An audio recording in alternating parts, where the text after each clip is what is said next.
the devil. Hey book buddies, Katie here, and today I'm going to be doing a rant review in the hopes that I can gain back some of the subscribers that I lost when I posted that ASMR video. So I just recently finished listening to the audiobook for The Witch's Daughter by Paula Braxton, and I really didn't like it. I gave this book 1 star, which is pretty unlike me. I'm usually pretty liberal with my star giving. It's once in a blue moon that I give a book 1 star, but I really feel that this one deserved it because the main character in this book was the stupidest, most annoying main character that I have read in a very long time. And like, she's not supposed to be stupid. She's immortal and she's a witch. And I get the sense that the author is trying to make her this like badass, cool, super intelligent, wise old witch. And she's not. She makes the stupidest decisions. Like a baby could figure out. Okay, let's just start from the beginning. So this book is about our main character, Elizabeth Hawkeye. I can't remember her last name. Whatever, her name is Elizabeth. And she lives in like colonial times. She goes by the name Bess, and her mom becomes a witch because all of her family gets the plague and dies. So her mom becomes a witch so that she can save Bess from death, so she doesn't have to be alone. And she gets burned as a witch. Wait, did she get burned or hanged? I actually don't remember. And her last instructions to Bess are for her to go see this creepy guy who lives in the woods named Gideon Masters, and that he would help her on her journey. So Gideon is our villain slash love interest, and he's the worst. When we first meet him, he's in the woods sexually assaulting a girl, and then what ends up happening is Gideon is like a warlock. I don't know, I feel like he is kind of supposed to be like the devil. I don't know, because he was doing this creepy ritual in the forest at one point with like goblins, and like there was an orgy of demons, and he turned around and he had the face of a goat, which feels pretty demonic to me, but I guess he's just like a regular warlock. I don't know. And he ends up turning Bess into a witch and like teaching her the ways of witchcraft, and she like falls in love with him even though she saw it. Like, there's no reason. There's like no redeeming qualities about him. Also, she's 15 and he's like 40 something. So, ew. She like wants to be with him, and he's like, our time will come soon, Bess. And then later she just decides that he actually is evil, so good for her, and she runs away, and she's immortal, and so is he, and the rest of the book is about him trying to find her throughout different time periods. It sounds like it could be interesting, right? And I think that it could have been. It's a coolish plot. I dig like the witchy aesthetic. There's like fairies in it. I love fairies. There's like a bunch of cool, like, I don't know. It's the vibe that it puts out could have been so much.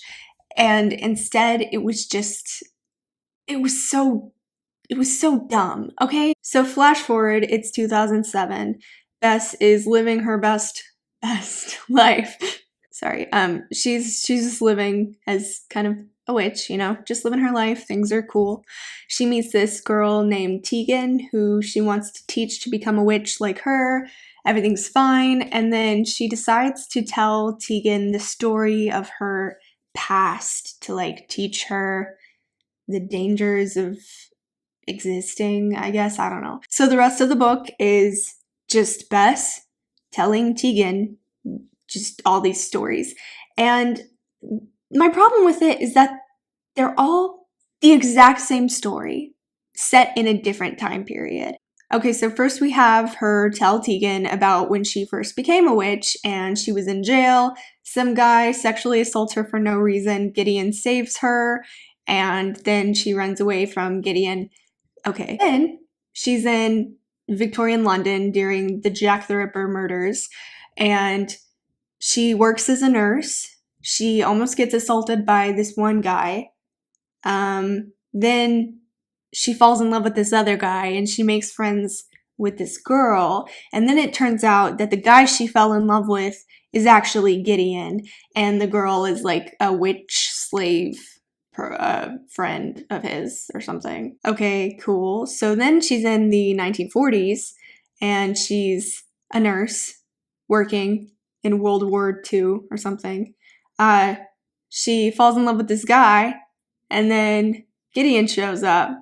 She has to run. Oh, and then she's almost sexually assaulted. You can't leave that out. Right, so are you picking up where I'm going here? It's the same story, just over and over again, just in different time periods.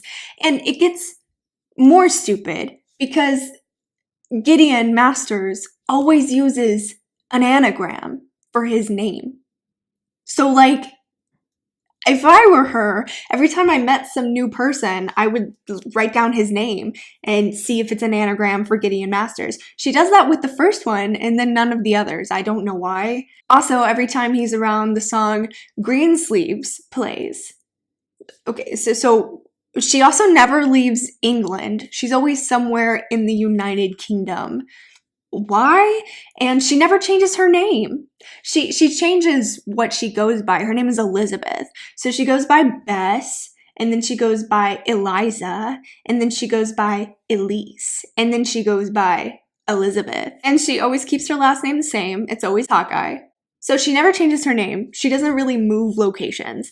Gideon gives her all kinds of hints, like his name is an anagram. He always plays the song Greensleeves. He always calls her Bess. So, like, she always meets a guy who starts calling her Bess, and she's like, what? Why would you know that name? And he's like, I don't know, I just thought I'd call you Bess. But, like, it's Gideon. Are you stupid? This has happened to you, like, 4 times. Why aren't you learning?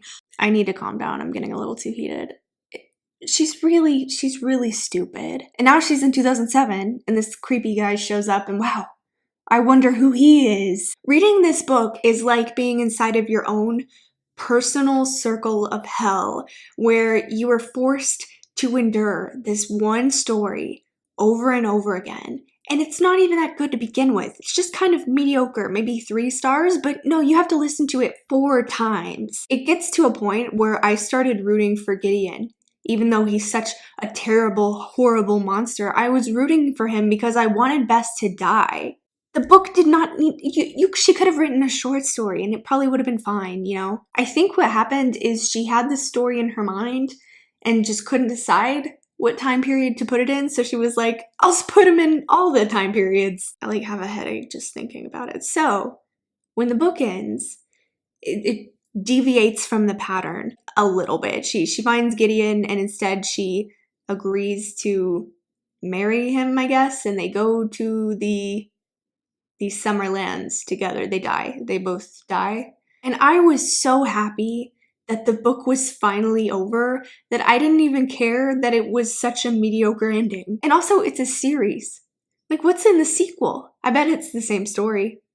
I bet it's the same story, but like a different witch. And it's set in like ancient Egypt, and then it's set in the future, and then it's the same story but set in the Wild West. The only reason I finished this book is because I really want to read 73 books this year so I can read more books than PewDiePie read last year, and also because I'm not a quitter. And also I was really hoping that this rant would get some views because I'm steadily losing subscribers.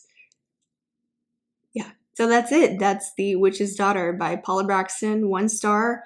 I would not recommend it. If you have read The Witch's Daughter and you would like to talk to me about it in the comments, feel free. Thank you guys so much for watching, and I will see you all again very soon with a new video. But until then, happy reading. Bye.